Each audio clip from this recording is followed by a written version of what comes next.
What's up, everybody? This is Kristen Gutierrez, your host for Say Yes and Figure It Out. And I'm so excited for my guest today, Amy Troutmiller in the house. What's up, girl? How are you doing? Oh my gosh. Okay, so tell everybody how long we've known each other. Oh goodness, somewhere in the 90s, maybe 96. Does that sound right? Wow, that Is brings that like, back. insanely that's approaching 30 years, but it's somewhere in the 25 to 30 year range. So, What? Wow. Okay, that just took me back. Like, obviously, I know how long we've known each other, but okay, now I just want to talk about all the other things. But let's not tell anybody how we behaved in those days. So, or when we get together next. But we're here because you are just a force to be reckoned with. And not only that, this is all about like our say yes moments, these tiny little decisions we make every day, yes or no, that take us on a path to move us toward our goals. And often these really big moments where we say yes and then we have to figure it out. So tell me, when I say that, what comes to mind for you? I think, man, I feel like my career as a whole has been figure it out because I have really been so I'm primarily in the wine industry, but in more niche and really interesting pieces of it. And I've kind of been doing this in one way or another since I was a teenager, right? Starting off in restaurants and getting those first jobs. And it's not at all what I went to college for. And I left Indiana, where we are both from, and moved to Miami and really dove into the sort of hospitality world because that was where I could make great money and kind of have the life that I wanted to have in my early 20s in Miami Beach, South Beach. And I realized I really love doing this. And how do I make this my career?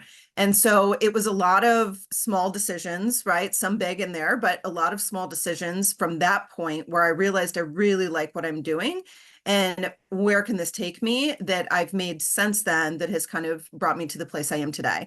But it really started, yeah, just saying yes to something that I felt comfortable doing and wanting to do more of. I love it. I love like, well, first of all, a question I need to know, and so do our South Bend homies. What restaurants were you working at back Oh, home? well, back home, I mean, so Colorado Steakhouse Oh, starting in 1995, and I was at Colorado Steakhouse for a few years. In college, I actually worked at Hooters. I was a Hooters girl. Can't wait for my son to find that out someday.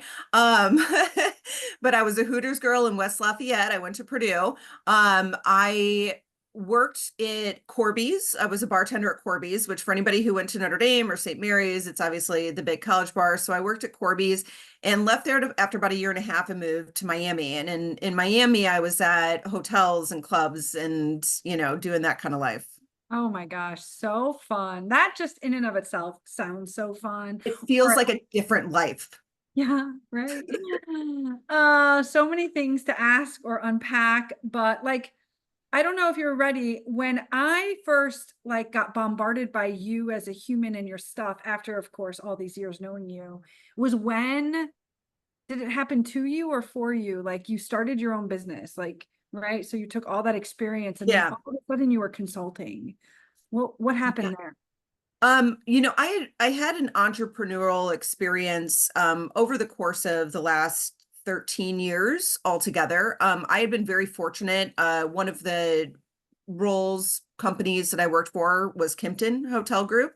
And I was with them in two different time frames for about 4 years in total. And they treat the ownership and management very independently by location. So I had a lot of P&L ownership starting in my like mid 20s and really had the experience of learning how to build a business and what I was responsible for and kind of being holistically responsible for a business.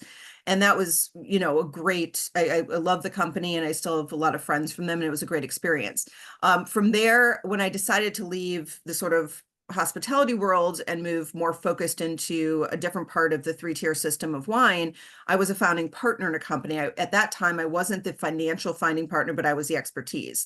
And so I had a, stake in the business and I was the sole employee and ran the whole business and built the whole business. And, that was really invigorating. And when that ended and we kind of pieced out that business as far as, selling it, I took a role with a established company who really needed sort of a reinvention. And I was able to take that company profitability and all of that. And then COVID hit. And, I would have stayed with that company unquestionably, but COVID was really hard. I had to let a few people go. And I, again, had P&L ownership. Did all the financial, had insight into that. And I looked at it and it was like, I'm the most expensive line on this P&L. And I had taken as much of a cut as I really could take to survive. And so there was a sort of an inflection point where we didn't know how much longer COVID was going to impact our industry. What is our cash runway really? Because we didn't know that timeline, and made the decision to step away and go out on my own at that point, both to save that business and the jobs of people I really cared about that I employed, and also just to say, let's take the chance now. And I had my first client within 3 days, and within 3 months, I had replaced that executive salary. Oh my God, you're amazing. I didn't realize it was COVID, so I lie about my Yeah, no, pre-COVID. yeah, it was 2020 when I initially went out on my own for the consulting company. Yeah. Yeah, right. And it's also when I really realized how much you knew about wine, right? Like, Yeah. because I just didn't know, and you know so much. So tell me then what happened next, because these are so many different say yes moments, and Yeah. my favorite, And yeah. but what I would like to clear, I don't just know about wine as far like I am, it's 5 o'clock my time, so at 5:30 my time. But it's not just I am a certified sommelier. I've studied wine as far as the art of wine and tasting and understanding wine as a vessel of enjoyment. But I think most importantly, it's a niche that the business side of it is really difficult to understand, both in the fundamentals of the financial side of the business, where the cost and everything that goes into it and what has to be considered, and the fact that you're dealing with essentially in the United States, 50 countries. Every state has their own laws. Alcohol is extremely regulated in a way that no other, commodity in CPG is. And so I had a very in-depth knowledge of not just wine itself, but the beverage industry and everything that goes into the business side of it. And so that's where I was able to leverage that expertise. There are a lot of people who are attracted to this industry from the outside. You typically will read, oh, this, former doctor or former investment banker or somebody, bought a vineyard or they wanted to start a tequila. It's not usually people within the industry that do the entrepreneurial acts. And so those people who do have the money, who are trying to start something up, have to find somebody like me who has the expertise that I have. So that's kind of where it all started from. Yeah, because before this company I love because I drink it, because it's amazing, because I'm so proud of you. But how were you helping? I think now that we understand your expertise a little more, like and are you still doing that? Because I can't The remember. consulting business. Yeah. Yeah, I do. What I've done is I'm definitely not sunsetting that business entirely because it was much more lucrative than what I'm doing right now. So I want it to be there if I need to go back to it. I maintain, one client, and I do a advisory grant where I offer that the advisory service free for an up and coming brand. And it's one per year that I do with that. Well, that's so cool. But so what do you do when you consult? So now that we know about your expertise and just Yeah. tell us about a client or two, like different examples. It varies. So at the concept stage, it can be like full concept development of a new product, a new winery, a new RTD, a new spirit. It can be everything from, that very early stage to go to market. For a lot of people, it's, small teams. They don't have all of the expertise needed to figure out where are things going wrong that they're not profitable. And so it's finding the ways to become profitable for that business. There's a lot of pricing that I do analysis, both in competitive analysis and pricing analysis, both for profitability and also for market viability. And then at the other end of the spectrum is kind of truing up a business to be a healthy enough business, either for raising, exiting, or expansion. So it probably is a little bit of a mix of, you know, product development and sort of CFO work and all of that, but it really is trying to help people make their dreams a reality. And most businesses fail, and I don't want them to. And so I try to help them make sure that we can bring money to the bottom line. I love this, Amy. You're so talented. And it's restaurants or it's wine stores or beverage store? Like, is it a combination or what else is it that I'm not? Everything. You know, the primary is alcoholic beverage brands, which is, you know, wine, beer, spirits, some in A now. You're seeing a lot more non-alcoholic stuff that, but it falls under a lot of the same needs. And then yes, restaurants. I have done several new openings where we do the full, you know, menu and everything. I will only do one restaurant client at a time. It is a intensive project. And so that is something I try to limit myself when I do that. But yeah, anything with, if you work with alcohol, I can work with you. Oh my God, I love that. Okay, cool. So tell us what's behind your shoulder and how did that come to be? Yes. So the baby now, right, is Really Good Box Wine. Mm.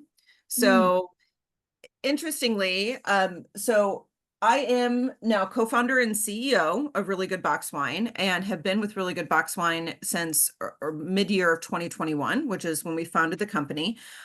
Jake Whitman was a somebody outside the industry, really strong marketing background, and saw a need for the product as a consumer and saw the need that he didn't have the wine knowledge. And so he actually reached out to me through my consulting business initially. And after, you know, 25 years in this industry, there's few things that get you super excited. I mean, if somebody came to me and was like, here's a free bottle of Cobra tea, I'd get very excited. But as far as the industry, there's not a lot of innovation. Everything is, you know, we're still doing some things the same way we did centuries ago in Greece and, you know, Italy and France. And so the idea was great. I wanted to be a part of it from the very beginning, and I have been. And so we started off as, you know, gradually building my role within the company. And he found me through that consulting business. And very quickly we raised money, and I came in and was brought into the fold initially as COO. And now, as the business has grown forward, myself, Jake, the board, we kind of all made the decision that, you know, the industry expert is better positioned to lead the company from where we've gotten it to, you know, the next stages. And so I've stepped in as the CEO now. Oh my gosh.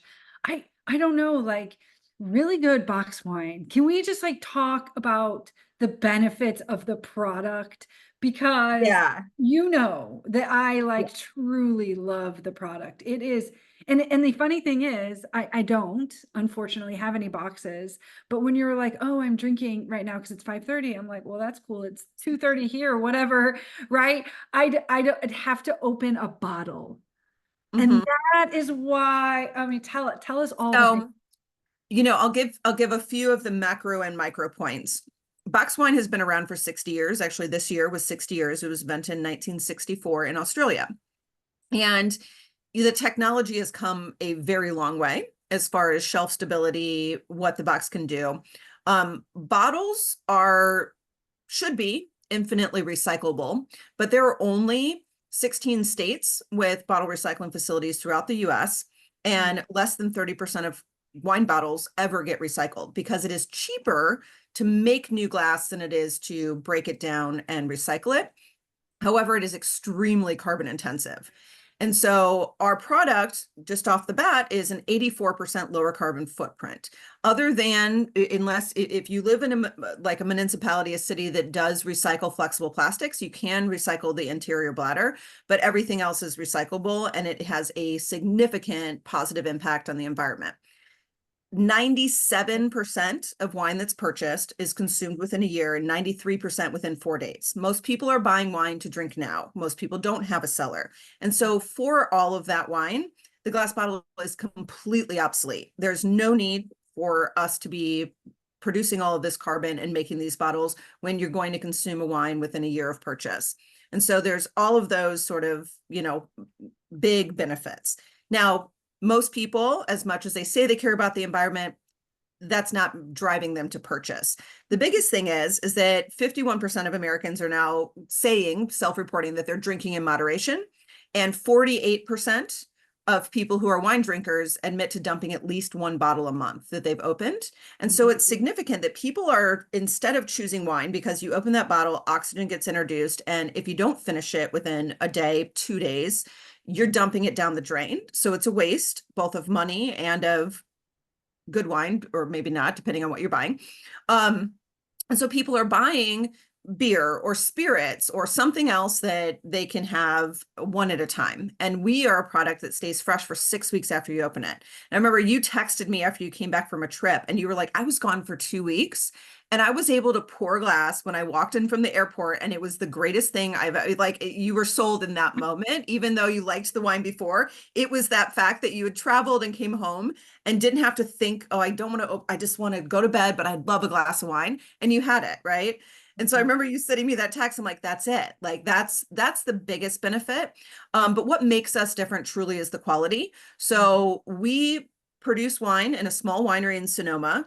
All of our wines would be $30 to $50 if they were in bottle, but we don't pay for expensive bottles. We don't pay to ship heavy bottles in multiple directions, right? We save all of these costs, and we're able to offer that at about a 50% cost reduction to the customer. So our box is expensive if you just think Boda Box, Franzia, whatever. But if you're thinking about, I buy a $15 bottle of wine or a $20 bottle of wine now and again, our box is going to get you better wine for your money or save you money in the long run. So Plus, there's multiple bottles in a box. correct. It is 4 bottles. Yeah, 4 bottles per box. Yeah. God, honestly, it really is for even, I suppose maybe you're right. Sobriety is like all the rage, right? And also people cutting back, or when you have kids as young as ours, I suppose, Yeah. right? It Yeah, just we're makes not it getting like, harder. I might have a rough Thursday and want a glass or two, but I can't get, beyond that. Yeah, right. Yeah. Well, don't tell me about happy hour last night, but the point is like, especially at home, you're just like, Yeah. oh, let me have like I don't know, hello, right? Like, can I just open a bottle and then revisit it the next week? No, I cannot, because it goes bad. And so then you're almost drinking for the sake of finishing the bottle. This That's allows, right. Yeah. Yep. yeah, this feeds the narrative that I don't want to drink that much. But I would love the chance to sip on a delicious. That's the other thing, if I can just say. I had a girlfriend over a while ago, and she loves wine. And I didn't tell her it came from a box. She's like, "Oh my gosh, Kristen, like this wine is so good. Like, where is it from? What is it?" And then when I told her 2 glasses later, because not only that, but like the box just keeps pouring, Yeah. right? I'm a Well, and huge that's fan. the thing, is it like, a lot of, especially domestic wine, so US wine, like we are a fully American made product. There are things that are added in to mask impurities in wine. And one of those is grape concentrate, which adds sugar, it adds color, it's in a lot of wines, especially if you're spending less than $20-$25 a bottle. It's in a lot of your wine. And we don't have any of that. All of our wines have, for technical terms, zero sugar. No wine is obviously zero sugar, but zero sugar is a term for anything that has less than half a gram of sugar per liter. All of our wines qualify as zero sugar. We do use low sulfites, even though there's a lot of misinformation about sulfites in wine. Ours are all under 50 parts per million, which is really, really low. Because when you make quality wine and there's not sugar, you're not worried about a second fermentation. So our stabilization is literally just to make sure there's no bacteria that would ever develop and keep the wine protected. We don't need to add extra stuff because we don't have the sugar. We don't have the other artificial additives in there that require all those other ingredients that I think people don't always enjoy having in their wine. So it's really just high quality, sustainable vineyards, great wine for a better price. Oh my gosh. It's so now here we are just talking about the wine. You just I know this became a wine show. So my yes to that was actually a hard one, because when I had to make the decision, because I had built this great consulting company, am I going to go all in for this? And I struggled with that mostly from the side of not wanting to shutter what I had built. And so the fact that we have a board, we have it, like my expertise and my work in the consulting world actually benefits my credibility in the wine world, right? So they were completely okay with me keeping the lights on a little bit. They're dim now, but keeping the lights on and going forth. And that was really, what was the big point for me making that decision to go all in. But also I can't imagine anybody else as being as passionate about what I'm doing as me. And so the idea that if I didn't, somebody would have to step in, nobody's going to care as much as I do. And I'm taking it to the finish line. Oh my gosh. Yeah. Oh, so good, Amy. How, what else is on your plate? Like, are there any other same yes moments you wanted to share before we wrap this up? Oh, I don't know. I think one of the biggest things is a lot of times I think there's also a don't say yes Right. where Right. it's a say no. When you're starting off, especially in consulting or, doing independent work that's service-based work and you're not selling a good, you're really selling your time. You want to say yes to everybody who wants to work with you because you want that money in the door, whatever, but like you never ever sell the value of your time short, because I did that early on where I was like, oh, I'm going to say yes to this and yes. And I had gotten to the point where I was getting referrals and all this, and then I didn't have the time to take the client who was willing to pay the price that I deserved. I took two at a lower rate because I was worried about going 30 days with $1,000 or $1,500 less or something, when in the big picture, it's minimal and you have to believe in yourself enough to say, no, if you can't afford my time, and I totally understand that, I'd love to stay in touch, or here's what I can do for less, which is less of my time. You have to keep time available to take the people who value it. And so I think that there's a say no as well when you're building something. And a lot of times I've always thought that I've learned more from the mistakes I've made than the things I've done right. And so as much as saying yes, I think it's important to know when to say no too. So important to say no. There's like chapters in the book dedicated to say no. It's so important. You can't even say yes until you start to say no. Or yeah, as you so delicately put it, after the fact, once you learn. And like failing forward is obviously it's something that we should lean into more, because it isn't failure, it's simply feedback, and it's testing and iterating, and like, what do I like to win, who do I like to work with, like what type of projects light me up, what did I think I wanted to do versus what actually makes me fulfilled. That's Yeah, how we learn, is by trial and error. definitely, Oh, definitely. good, Amy. How can we support you? What's the best place to go to be like, we support Amy, this story was awesome? Yeah, no, I love that. If you enjoy wine, absolutely, please try our wine. You can go to reallygoodboxwine.com. We actually ship direct from winery to 44 states and DC. We are in some wholesale markets, but I'll just give you the online deal because most everybody can get that. Sorry if you're in Delaware or Mississippi, one of the few states that doesn't allow winery direct shipping. And I'll just make a code Kristen Oh, for 15% off if anybody wants to try the wine. So I'll just make that when we're done. So you can put that in the comments and I'll give you a code. But yeah, would love for you to try the wine and support. Anytime you're entertaining or, whatever, it's a perfect vessel. So whether you want one glass at a time or you're doing a group.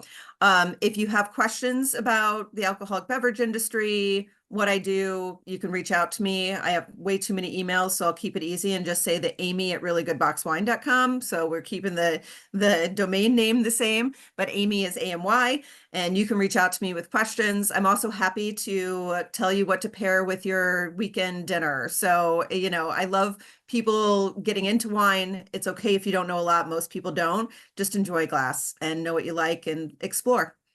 oh my gosh, I have so many ideas. All right, Amy, thank you so much for being here. This has been just a pleasure and a treat to have you. Thank you.